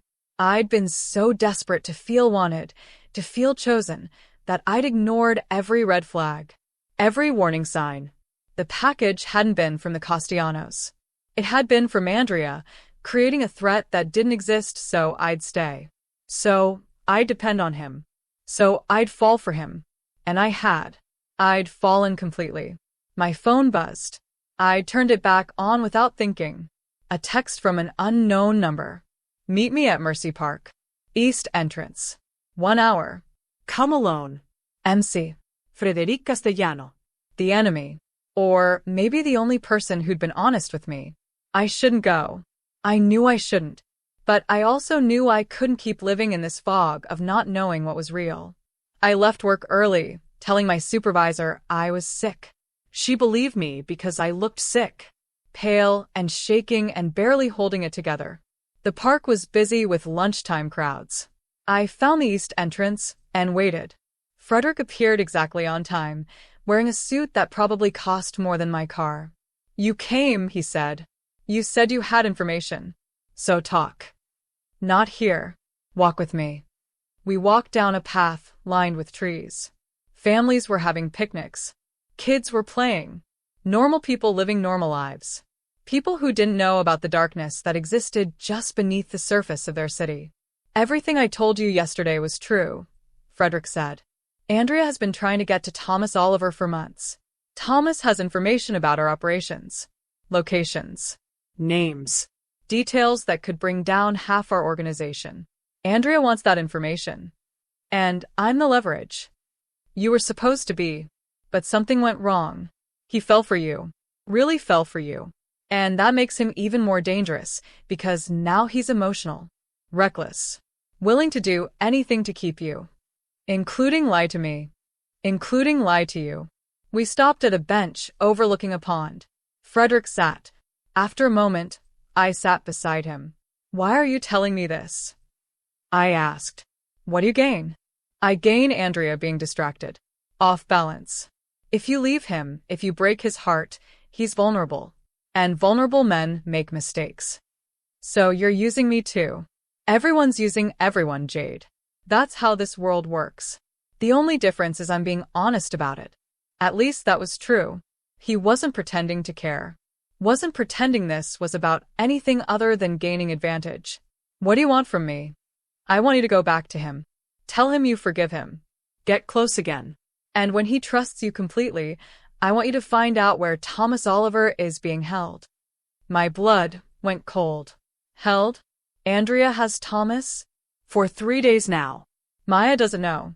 We've been keeping it quiet. But yes, Andrea has him. And he's not going to let him go until Thomas gives him what he wants. And if I help you, if I find out where Thomas is, then we get him back. And you get your friend's brother back safely. And maybe, just maybe, you get revenge on the man who's been playing you since the beginning. Revenge. The word tasted bitter and sweet at the same time. How do I know you're telling the truth? How do I know Thomas is really missing? Frederick pulled out his phone, showed me a text from Maya. Where is Thomas? He hasn't come home in 3 days, and he won't answer his phone. The text was from yesterday. Maya had been dealing with this alone while I'd been wrapped up in my own drama. I need proof, I said. Proof that Andrea has him. Then go back. Look through his office. His files. You'll find the proof you need. He stood, buttoned his jacket. You have 48 hours. After that, we handle this our way. And our way is messy. People get hurt. Innocent people. Like your friend Maya, who's been asking too many questions. Don't you dare touch her. Then help me. It's simple. Find Thomas. Tell me where he is. Save your friend's brother and get justice for yourself. Everyone wins. He walked away, leaving me alone on that bench with a choice I never wanted to make. Go back to Andrea. Pretend to forgive him. Spy on him. Betray him the way he'd betrayed me. Or walk away from all of it. Let Thomas stay missing. Let Maya suffer. Let the Castellanos handle things their way, whatever that meant. I sat there for an hour, watching the sun move across the sky, watching families play, watching people live their simple, uncomplicated lives. Then I called Andrea. He answered on the first ring. Jade. Thank God. Where are you? Are you safe? I'm at Mercy Park. I need to talk to you. I'm on my way. Stay there. Don't move. He was there in 15 minutes. He looked as terrible as Daniel had. Like he hadn't slept. Like he'd been going out of his mind. Jade, I'm so sorry. About Thomas. About not telling you everything. But you have to believe me. I never meant to hurt you. I know, I said, and I injected every ounce of sincerity I could into the words. I know. I was scared and confused, and I let Frederick get in my head. But I've been thinking about it, and I understand. You were protecting me from information that could have put me in danger. Hope flared in his eyes. Yes, exactly. That's exactly why I didn't tell you. And Thomas? Where is he? A flicker of something crossed his face. Hesitation. He's safe. Being held until he cooperates. But he's not hurt. I wouldn't do that. Can I see him? Talk to him? Maybe I can convince him to give you what you need. Jade, I don't think that's a good idea. Please. For Maya. She's worried sick. If I can just tell her I've seen him, that he's okay, maybe it will help. He studied me. Searching for something. Doubt, maybe. Or deception. Whatever he saw, it convinced him. Okay, I'll take you to see him. But Jade, what we're doing there, it's necessary. You have to understand that. I understand. I lied. I trust you. The words tasted like ash in my mouth. But he believed them. He pulled me into his arms, held me tight, and I let him. Let him think everything was okay.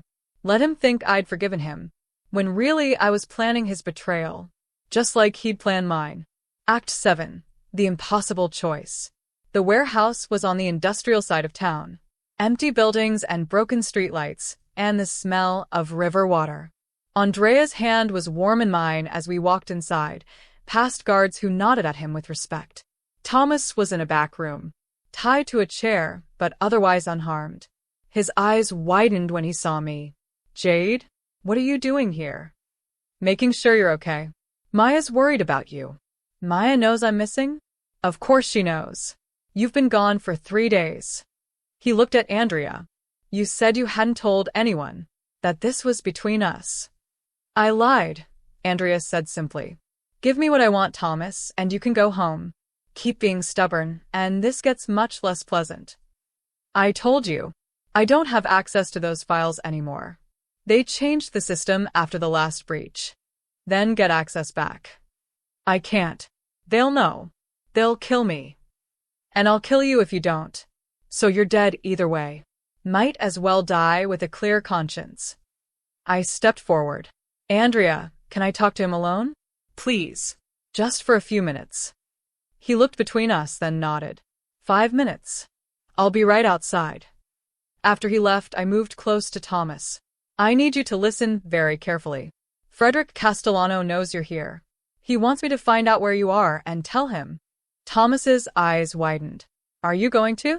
I don't know. But you need to tell me the truth. Do you have the information Andrea wants? Yes. But if I give it to him, people die. Good people. People with families. And if you don't, you die. And Frederick will retaliate. And more people will die anyway. So, I'm damned either way. We're all damned. I pulled out my phone, showed him Maya's text. Your sister is terrified. She thinks you're dead. Is the information worth that? His face crumpled. God, no. Nothing's worth that. Then tell me how to end this. How do we get you out of here without anyone else getting hurt? There's no way. Not without choosing a side. And whichever side you choose, the other one will come after you. After everyone you love. He was right. I could see that now. There was no good choice. No clean solution. Just bad and worse. The door opened. Andrea stepped in. Time's up. Did he tell you anything useful? He needs more time to think. He's had 3 days to think.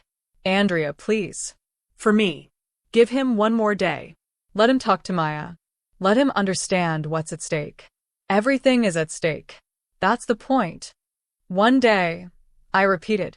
That's all I'm asking. He studied me again. That same searching look. But finally he nodded. One day. Then he decides. Cooperate or face the consequences. We left Thomas there. Drove back to the penthouse in silence. I was planning my next move. Trying to figure out how to get Thomas's location to Frederick without Andrea finding out. But when we got home, Vincent was waiting in the living room. And he wasn't alone. Maya was there. Zip-tied to a chair. Bruised and terrified. What the hell? I ran to her. What did you do to her? We picked her up 2 hours ago, Vincent said. She's been asking too many questions. Visiting too many wrong people. Including Frederick Castellano this morning. My blood went cold. Maya had gone to Frederick. Looking for her brother. And now she was here. Because of me. Let her go, I said. She has nothing to do with this. She has everything to do with this. She's leverage. For her brother. And for you. I looked at Andrea. You knew they were going to grab her. I knew she was compromised. That she'd been talking to the Castellanos. I had to protect my interests. Your interests? She's my best friend. She's innocent. No one in this world is innocent, Jade. You should know that by now. And that's when I finally saw him. Really saw him. Not the man who sent flowers and paid off my student loans.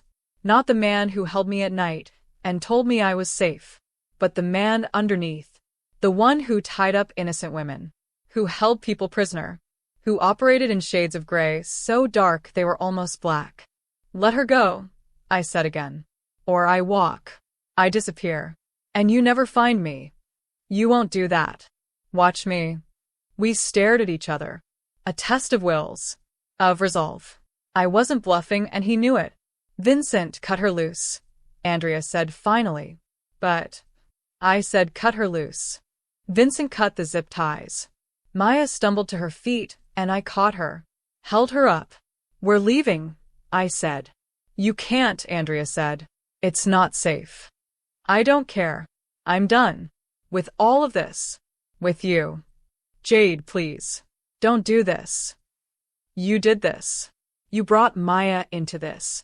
You've been lying to me from the beginning. You don't love me, Andrea. You love the idea of controlling me. That's not true. Isn't it? You've controlled everything. Where I live. Where I go. Who I see. You've had me followed and watched and investigated. That's not love. That's obsession. Something broke in his expression. I was protecting you. You were possessing me. There's a difference. I helped Maya toward the door. Andrea didn't try to stop us. He just stood there, looking more broken than I'd ever seen him. If you walk out that door, you're on your own, he said. The Castellanos will come after you. And I won't be able to protect you. I don't want your protection. I want my freedom. We left. Got in the elevator. Made it to the lobby. And that's when I realized my mistake. The Castellanos had been watching. Waiting. And the moment we stepped outside, they grabbed us. Hands over our mouths. Something sharp pressed into my ribs. Don't scream. Don't fight. Just walk to the car. We walked to the car. Black SUV with tinted windows. Just like Andrea's. Funny how the good guys and bad guys all drove the same cars. Frederick was waiting inside. He smiled when he saw us. Jade, I'm disappointed. I gave you 48 hours. You only used 24. And you brought me a bonus. He looked at Maya. Hello, Ms. Oliver. You've been looking for your brother. Good news. You're about to see him. Let her go, I said. She has nothing to do with this. She has everything to do with this. Family is everything. Isn't that right? He nodded to the driver, and we pulled away from the curb. Away from Andrea's building. Away from whatever protection he could have offered. And I realized I'd made the worst choice possible. I hadn't chosen Andrea. Hadn't chosen Frederick. I'd tried to choose myself, my freedom, my life. And instead, I'd chosen nothing but more danger for everyone I cared about. The car drove us to a different warehouse. Bigger than the one where Thomas was held. More guards. More weapons visible. This was the Castellanos' territory. And we were prisoners now. They put us in a room with Thomas. He looked at Maya and started crying. I'm so sorry. I'm so sorry you got dragged into this.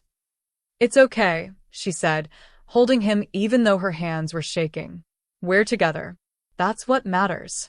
But it wasn't okay. Nothing was okay. We were prisoners of a man who told me he was being honest about using me.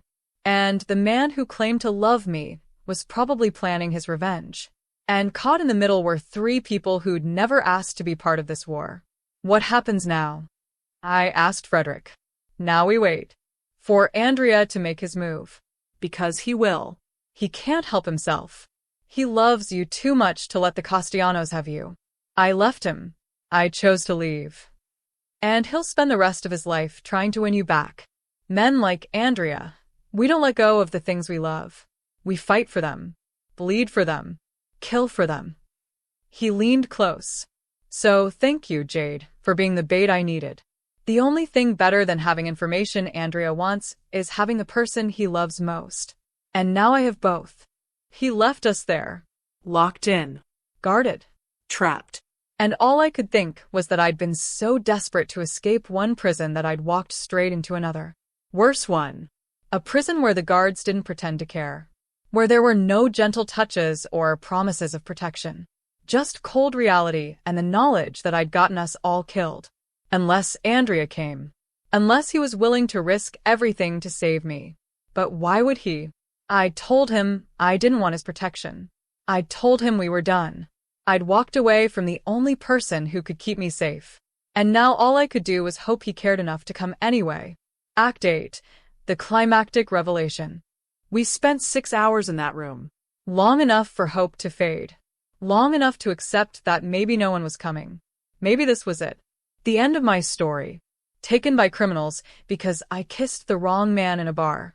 Maya and Thomas talked quietly in the corner. Making peace. Saying things you say when you think you might not get another chance. I sat against the wall, thinking about my parents. About the patients I'd never see again. About the life I'd been building before everything fell apart. About Andrea. I'd been so angry.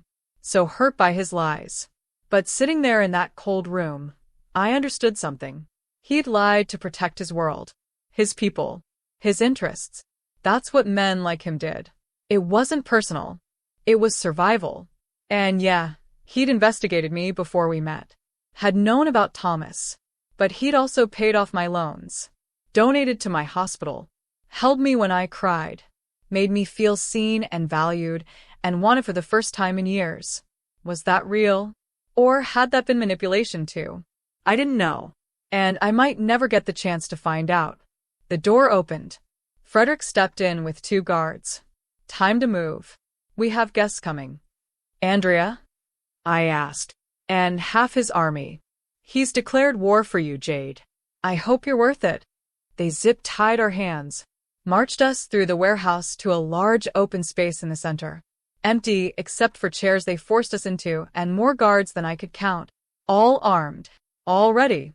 This is insane, I said. People are going to die because of me. People die every day in this city. At least today they die for something. For love. For loyalty. For family. That's more meaning than most deaths get. He wasn't wrong. But that didn't make it better. We heard them before we saw them. Gunfire outside. Shouting. The sounds of a battle I'd only seen in movies. Then the main doors burst open. Andrea walked in first. Unarmed. Hands raised. But behind him were at least 20 men, all carrying enough weapons to start a small war. Frederick, Andrea called out. Let's talk. There's nothing to talk about. You have something I want. I have something you want. This is how negotiations work. Then let's negotiate. You let them go. All 3 of them. And I'll give you everything Thomas knows. Full access to my systems. Every file. Every operation. Everything. Frederick laughed. You'd give up your entire organization for one woman? For this woman? Yes. Something in my chest cracked. He meant it. I could see it in his face. He was willing to sacrifice everything. For me. That's very touching, Frederick said. But not good enough. See, I don't want your organization. I want you destroyed.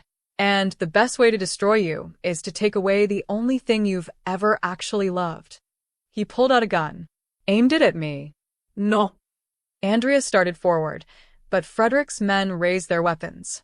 20 guns pointed at Andrea's chest. One more step and my men open fire. UD. Your men die. And then I kill her anyway. So, maybe think carefully about your next move. Time slowed down. I could see Andrea calculating, looking for an angle, a way out. But there wasn't one. Frederick had all the cards. Don't, I said. Andrea's eyes met mine.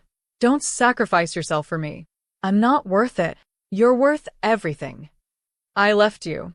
I chose to leave. And I chose to come after you. Because that's what love is. It's choosing someone even when they don't choose you back. It's fighting for them even when they push you away. It's being willing to die so they can live. Tears were streaming down my face. I'm sorry. For not trusting you. For not seeing that you were trying to protect me in the only way you knew how. I'm sorry too. For lying. For not being honest from the start. For making you feel like you couldn't trust me. How touching, Frederick said. Any last words before I end this? That's when Maya spoke up. Wait. Everyone turned to look at her. She was pale, but steady. Determined. You want information about the Castellano operations? I can get it for you. Better than Thomas can. I work at the city planning office. I see every building permit. Every construction project. Every property transfer. Including the ones the Castellanos try to hide behind shell companies. Let me go. Let Thomas go. Let Jade go. And I'll give you everything you need to bring down Frederick's entire operation. Maya, no, Thomas said. Yes, she said firmly. This is my choice. My brother's life. My best friend's life. That's worth more than any information. Frederick considered. You're offering to betray your brother's employers. To destroy the organization he works for. That takes a special kind of loyalty. Loyalty to the people who matter. Not to criminals who kidnap innocent people. Fair enough. He lowered the gun. We have a deal. But if you're lying, if the information isn't good, I kill all 3 of them. Starting with your brother. I'm not lying. Frederick nodded to his men. They cut our zip ties. Thomas immediately grabbed Maya. You can't do this. I can and I will. I love you, but I'm not letting you die for people who don't deserve your loyalty. But. No buts. This is happening. Andrea crossed the space to me, pulled me into his arms, held me so tight I could barely breathe. Are you okay? Did they hurt you? I've fine. Scared but fine. He pulled back, cupped my face. I thought I lost you. When Vincent told me the Castellanos took you, I thought I'd never see you again. I'm sorry. For leaving. For not trusting you.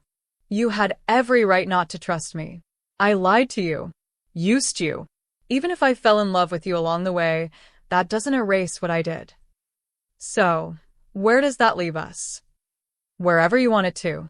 If you want to walk away, really walk away this time, I'll let you go. I'll make sure you're protected, that the Castellanos never touch you again, and then I'll let you live your life. Or you give me a chance to prove I can be better. That I can be the man you deserve. That I can love you honestly, without lies or manipulation or using you for information. Just real. Just us. I looked into his eyes. Saw the sincerity there. The fear. The hope. The love. I choose us, I said. Real us. Honest us. No more lies. No more lies, he promised. He kissed me there in the middle of that warehouse, surrounded by armed men and the wreckage of everything that had brought us together. And it felt like a beginning, like we'd survived something terrible and come out the other side changed but together. Frederick cleared his throat. This is all very sweet, but we had a deal. Maya stays. Everyone else goes. No, Andrea said, not taking his eyes off me. Everyone goes, including Maya. That wasn't the deal. The deal was information for lives. I'm giving you better information than Maya could ever access. Vincent, show him. Vincent stepped forward with a laptop. Open files. Showed Frederick screen after screen of data. Names. Locations. Operations. Everything. This is years of intelligence, Frederick said, scanning the information. This could bring down half the criminal operations in the city. Including yours eventually. But by the time you realize that, it'll be too late. And you'll have let us all walk out of here. So what's it going to be? You keep Maya, torture information out of her that might or might not be useful. Or you take what I'm giving you and let us all go. Frederick looked between the laptop and Maya. Finally, he nodded. Fine. Everyone goes. But Andrea, if I find out you're playing me, if this information is fake or misleading, I will hunt down everyone you care about and make them suffer. Starting with her. The information is real. You have my word. The word of a liar isn't worth much. Then trust that I value her life more than any information, more than any operation, more than anything in this world. I wouldn't risk her for deception. Frederick studied him, then laughed. Love really has made you soft. Fine. Get out. All of you. Before I change my mind. We didn't need to be told twice. Thomas, Maya, me, Andrea, and his men. We walked out of that warehouse into the cold night air. Into freedom. The SUVs were waiting. We piled in. And as we drove away, I watched the warehouse disappear in the rearview mirror. What information did you give him? I asked Andrea. Exactly what I said. Intelligence on criminal operations throughout the city. Including yours? Especially mine. I'm done, Jade. Done with this life. Done with the violence and the lies and the constant looking over my shoulder. I'm getting out. Legitimizing everything. No more gray areas. No more questionable business. Just real, legal, honest work. You'd give up your empire for me? I'd give up everything for you. Because I finally understand what's really valuable. And it's not power or money or fear. It's love. It's you. It's the chance to build something real with someone who sees me, all of me, and chooses me anyway. I believed him. More than that, I trusted him. Really trusted him. For the first time since this all started. We dropped Thomas and Maya at her apartment. They promised to call tomorrow. To process everything that had happened. To figure out what came next for them. Then it was just me and Andrea in the back of the SUV, driving through the city toward a future I couldn't quite picture yet, but desperately wanted. Where are we going? I asked. Wherever you want. The penthouse. A hotel. A new city. A new life. Your choice. The penthouse, I said. Our home. Let's start there. Our home. The words felt right. Real. True. And for the first time since I'd walked in on Daniel and Riley all those weeks ago, I felt like maybe, just maybe, I was exactly where I was supposed to be. Act 9. Satisfying resolution and future hook. 3 months later, everything looked different. Andrea kept his promise. He dismantled the criminal side of his operations piece by piece. Paid off the right people. Made the right deals. Turned everything legitimate. The construction company became just a construction company. The import business became just an import business. No more gray areas. No more questionable dealings. It wasn't easy. He lost people, lost money, lost respect from some corners of his world. But he gained something more valuable. Peace. Legitimacy. A future that didn't involve constantly looking over his shoulder. And me. He gained me. Really gained me. Not through manipulation or lies or leverage, but through honesty and patience and proving every single day that he meant what he said. That he loved me. That I was worth changing his entire life for. We had dinner with Maya and Thomas every week. They were doing better. Thomas quit working for anyone even remotely connected to the Castellanos. Got a job at a tech startup. Entry level but honest. Clean. Safe.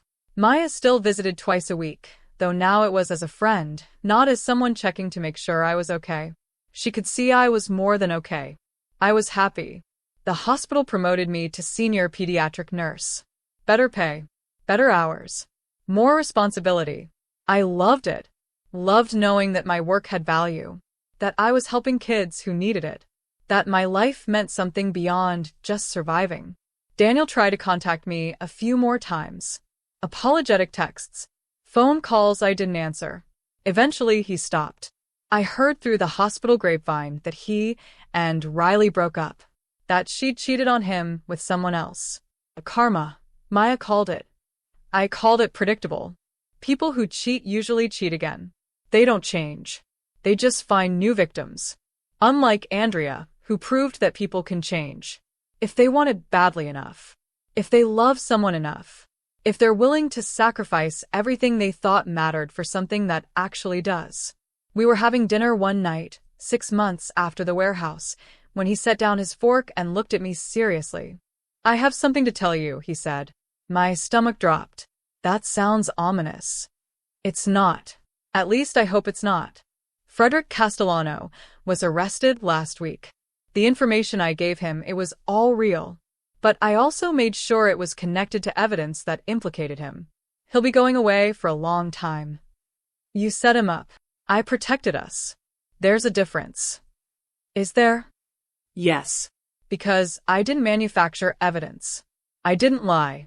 I just made sure the truth found its way to the right people. Frederick was a criminal. He hurt people. He threatened you. He deserved what he got. I couldn't argue with that. So it's over? Really over? Really over. No more threats. No more enemies. Just us. Our life. Our future. And what does that future look like? He reached into his pocket, pulled out a small velvet box. My heart stopped. It looks like me asking you to marry me. For real this time. Not because of threats or protection or leverage, but because I love you. Because I want to spend the rest of my life showing you what real love looks like. Because you're the best thing that ever happened to me, and I never want to let you go. He opened the box. Inside was a ring. Not huge and showy. Simple. Elegant. Perfect. A single diamond on a platinum band. J. Delgado, will you marry me? I was crying. Happy tears this time. Tears of joy and relief and overwhelming love. Yes. Yes, I'll marry you. He slipped the ring on my finger, kissed me, and I kissed him back with everything I had. All the love I'd been too scared to fully give. All the trust I'd been too broken to offer. All the hope I'd thought was gone forever. We got married 3 months later. Small ceremony. Just Maya and Thomas and a few of Andrea's closest friends. The ones who'd stayed even when he cleaned up his operations. The ones who valued loyalty over profit. I wore a simple white dress. He wore a black suit. We said our vows on the balcony of the penthouse, overlooking the city where we met. Where we fell apart and came back together. Where we learned that love isn't perfect or easy. But it's worth fighting for. Worth changing for. Worth everything. The reception was at the restaurant where he'd taken me that first night. The chef made the same pasta I'd fallen in love with. We danced under string lights while Maya gave a speech about how she'd never trusted anyone less than Andrea, but how he'd proved her wrong. How he'd shown her what real love looked like. What real change looked like. Thomas gave a speech about second chances. About how everyone deserves the opportunity to be better than their worst choices. about how grateful he was that both Andrea and I had given him that chance.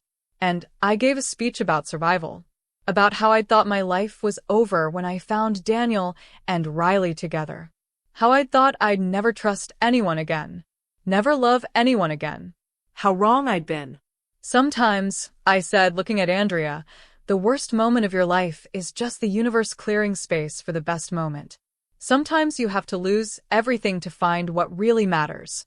And sometimes, you have to kiss a stranger in a bar to find your soulmate. Everyone laughed. Andrea pulled me close, whispered in my ear, "Best kiss of my life." Mine too. We spent our honeymoon in Italy. 2 weeks of pasta and wine and exploring ancient cities. 2 weeks of being normal, of being just Jade and Andrea. No srets. No drama. No past haunting us. Just present. Just us. Just love. When we came back, Andrea surprised me. He'd bought a house. Not a penthouse. An actual house with a yard and a white picket fence and room for the family we both wanted someday. Room for the life we were building together. "It's perfect," I said, walking through the empty rooms, imagining how we'd fill them. "You're perfect," he corrected. "The house is just a house. You're what makes it home." We moved in the next month. Slowly filled it with furniture and memories and laughter. Maya helped me pick out curtains. Thomas helped Andrea set up a home office. We had friends over for dinner parties. Celebrated holidays. Lived the normal, beautiful, boring life I'd always wanted. A year after we got married, I found out I was pregnant. We'd been trying for months, and I'd started to worry it wouldn't happen. But there it was. 2 pink lines on a pregnancy test. A future growing inside me. A perfect combination of me and the man I loved more than anything. When I told Andrea, he cried. Actually cried. Tears of joy streaming down his face as he held me and thanked me and promised to be the best father our child could ever have. "I'm going to mess up," he said. "I'm going to make mistakes. But I promise I'll love our child the way I love you. Completely. Honestly. Forever." "That's all anyone can promise," I said. "And it's more than enough." Our daughter was born 9 months later. Tiny and perfect with dark hair and eyes that looked like her father's. We named her Sophia, after Andrea's mother, after new beginnings and second chances, and the fact that sometimes the best things in life come from the most unexpected places. Looking back now, I can barely remember the girl I was when I walked into that bar. The broken, betrayed girl who kissed a stranger out of desperation. That girl feels like someone else entirely. Someone I used to know, but don't anymore. I'm not saying what happened to me was good. The betrayal hurt. The danger was real. The fear was overwhelming. But it led me here. To this life. To this man. To this family. And I wouldn't change a single moment of it because every moment, good and bad, brought me exactly where I'm supposed to be. Daniel reached out once after Sophia was born. "Congratulations" text. I didn't respond. That part of my life was over. Dead and buried, and not worth resurrecting. He made his choices. I made mine. And my choices led me to happiness, while his led him to exactly what he deserved. Riley moved away. I heard she got married, had kids. I hope she's happy. I genuinely do.